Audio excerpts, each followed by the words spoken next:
Welcome to Jomer Channel. Andito tayo ngayon sa Jomer's Kitchenette at tayo'y magluluto ng paksiw na isda or pinaisan.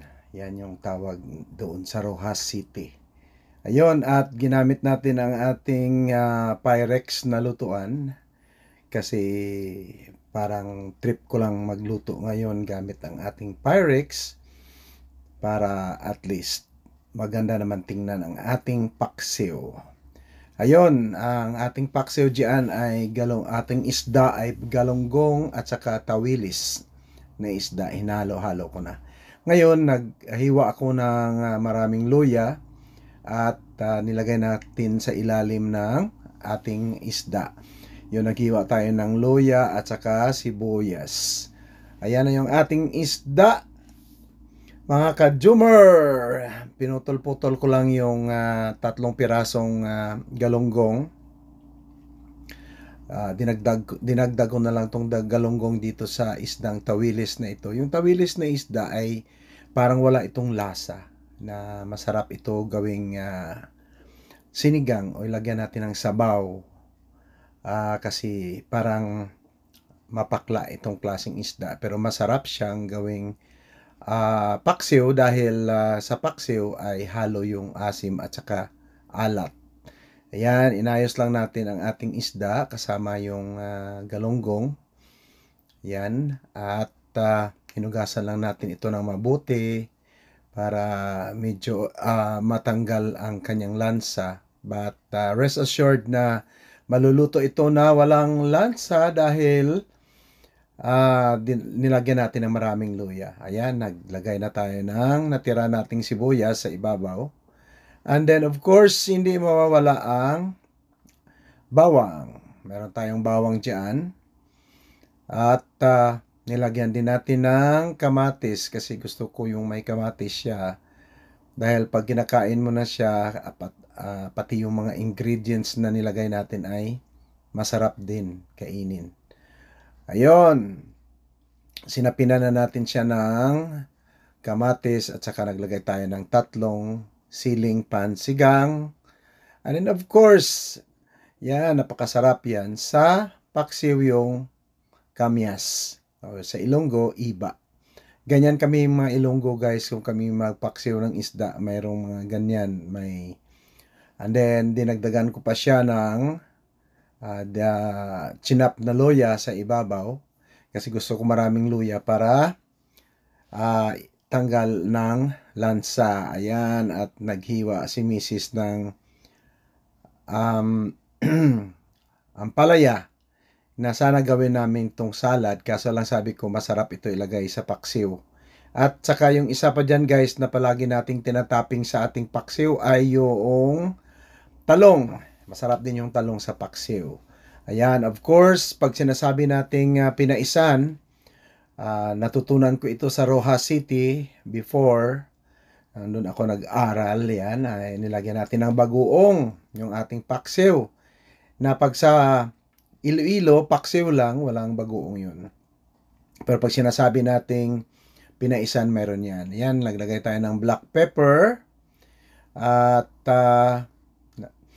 para dagdag din spice, and then naglagay tayo ng chicken powder sa ating paksiw at naglagay tayo ng Himalayan salt. Ayan. Konting asin lang nilagay ko kasi meron na tayong bagoong dyan.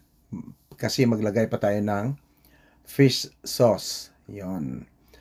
Para makumpleto yung ingredients ng ating paksiw. Ayun, yan. Naglagay tayo ng tuyo. Ayan, basta paksiw, mayroong tuyo yan. At lahat ng ating mga ingredients guys, estimated lang yon. Ayan, yung vinegar natin. Naglagay din tayo dyan ng suka. Of course, para maging talagang lasang paksiw ang ating ginagawa dyan.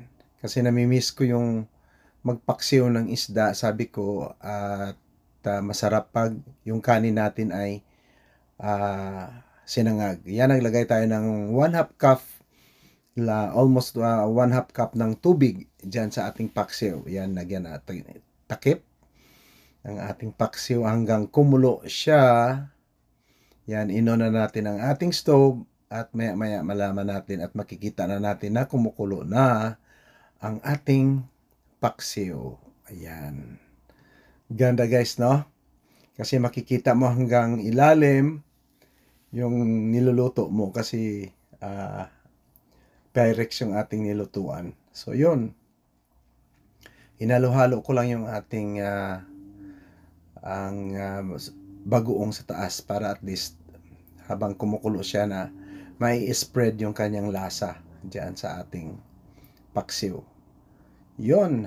At in a few minutes, malalaman na natin at makikita na natin kung ano ang resulta ng ating nilutong paksiw. Yan, nilagyan muna natin siya ng takip para confident tayo na lutong-luto na yung ating isda. And after that, naglagay ako ng konting brown sugar. Kasi masarap kasi sa paksiw na yung may malalasahan kang asim, alat, at konting tamis.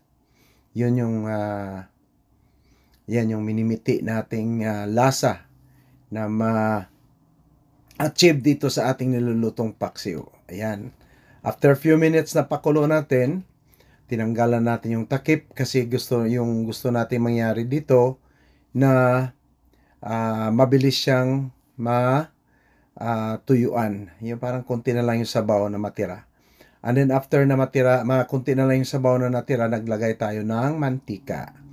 Kasi masarap kasi pag mayroong mantika, especially pag yung oil na nilagay natin ay mantika ng baboy. Yun. Kaso lang yung ginamit natin is just an ordinary cooking oil. Ayan. Tingnan nyo guys, konti na lang yung sabaw. At kulong-kulo na kasi kakain na kami ni Mrs.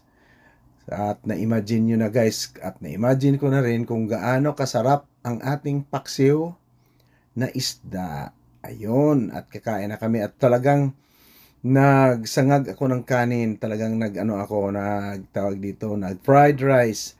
Maraming garlic ang nilagay ko sa aking kanin. At masarap kasi yung sinangag together with paksiw na isda. Ayan, at naparami na naman tayong kain ng kanin dyan. Sobrang sarap. Ayan. So, talagang hinahanap ko yung sili. Ayun, at saka nilagyan ko siya ng ampalaya.